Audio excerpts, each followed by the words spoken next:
మనం ఇడ్లీకి, దోసకి రుబ్బి పెట్టేటప్పుడు ఇంట్లో అత్త కావచ్చు, అమ్మ కావచ్చు, కూతురు కావచ్చు, మనమైనా కావచ్చు. ఇట్లా ఇడ్లీ రుబ్బేటప్పుడు ఒక్కొక్కరి చెయ్యి ఒక్కొక్క వాటం ఉంటుందంట.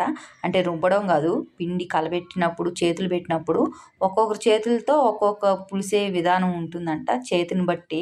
ఇప్పుడైతే నేను బయటైతే రుబ్బించుకొని వచ్చాను. బాగానే పులిసిపోయింది. ఇంతకీ పిండి పులిసిపోయింది అనే మాట మంచిదంటారా? చెడంటారా? కామెంట్ అయితే చేయండి. నాకైతే ఇడ్లీలు బాగా పులిసినప్పుడే కదా మనం ఇడ్లీ అయితే బాగా పొంగుతుంది. పులవడమే బెటరు, మంచిదని నేను అనుకుంటాను. ఇంతకీ మీరేమంటారో కామెంట్ అయితే చేయండి. చిన్నప్పుడైతే నేను ఇడ్లీ పిండి బాగా కలిపేటప్పుడైతే ఒకసారి చెయ్యి అయితే పెట్టాను. చిన్నప్పుడు మా అమ్మమ్మ అయితే అనింది, "నువ్వు చెయ్యి పెట్టావు కదా బాగా పొంగిపోయింది పిండి" అని అనింది. "ఎందుకమ్మమ్మ అలా అంటున్నావు" అని అయితే అడిగాను నేను. "లేదు, నేను కలిపి పెడితే పొంగనే పొంగదు. నువ్వు కలిపి పెట్టావు కదా బాగా పొంగిందని" చెప్పింది. సరే అయితే ఈరోజైతే నేను ఇప్పుడు బియ్యం ఇడ్లీ అయితే పెడుతున్నాను. ఈ ఉప్పుడు బియ్యం ఇడ్లీకి ప్లేట్కి ఆయిల్ అప్లై చేసినాకే ఇడ్లీ అయితే పెట్టాలి. రవ్వ ఇడ్లీకి అయితే అక్కర్లేదు. ఇంకా ఉప్పుడు బియ్యం ఇడ్లీ కదా అతుక్కుంటాయి. అలా అతుక్కోకుండా ఉండాలంటే ఆయిల్ వేసి రుద్దాలి.